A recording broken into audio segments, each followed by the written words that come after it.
Cette étape ici va consister à mettre le texte dans le caractère esperluette, d'accord, puisque ici nous avons, vous voyez, bien un texte, hein.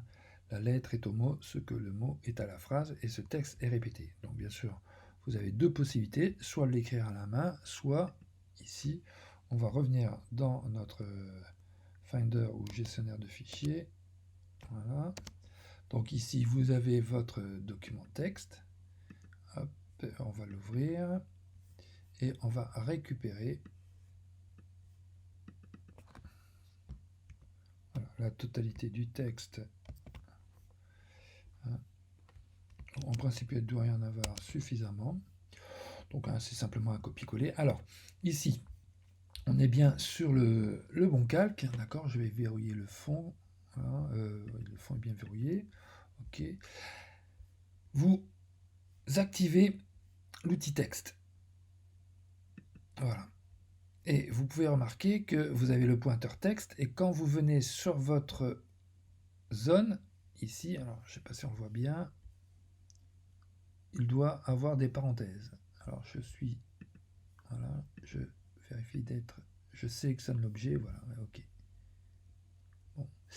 Donc normalement je dois avoir des parenthèses, mais là oui, j'ai un cercle. Alors sur le noir ça se voit pas très bien, mais on voit bien le pointeur il change. Donc je clique, voilà, donc vous voyez, je suis dedans et je colle. En fait, là c'est parce que j'ai déjà quelque chose. Donc voilà, je vais enlever ce que j'ai, voilà. Donc je rappelle, hein, j'ai copié mon texte, ok, je viens ici, je suis bien sur mon objet, voilà, il est sélectionné, et quand je passe mon pointeur, voilà, je clique dans ma zone, alors il est, voilà, je le vois ici, hein, il est en train de clignoter ici, et je colle tout simplement, CTRL V. Donc je vais maintenant dézoomer.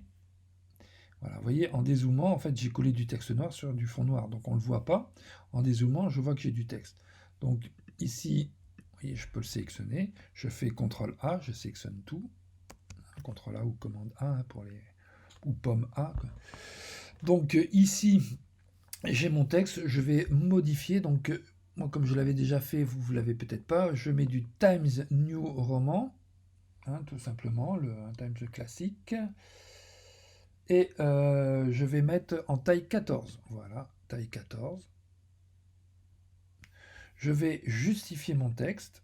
Hein, vous l'avez ici aligné. Je le justifie. Et comme je ne vois pas le texte en bas, hein, il ne remplit pas la totalité de mon caractère, soit je refais un copier-coller, soit j'augmente tout simplement l'interligne. Voilà. Jusqu'au moment où je vois ici mon texte. Ok. Donc j'ai un texte noir sur fond noir, donc je vais changer, hein, je garde ma sélection, je change la couleur. Donc j'ai bien ici le texte et je vais le mettre en blanc. Voilà, je quitte ma sélection. Ok, alors maintenant si je zoome, je vois bien ici. Je peux bien sûr calque, afficher le fond. Et je prends mon objet esperluette et je vais ici dans couleur. Vous voyez, fond noir, je vais enlever le fond en cliquant ici. Voilà, ici l'objet esperluette hein, qui fait la fiche. Donc je fais un petit coup de W, je quitte les sections, W, et voilà, j'ai déjà une première partie de mon affiche réalisée.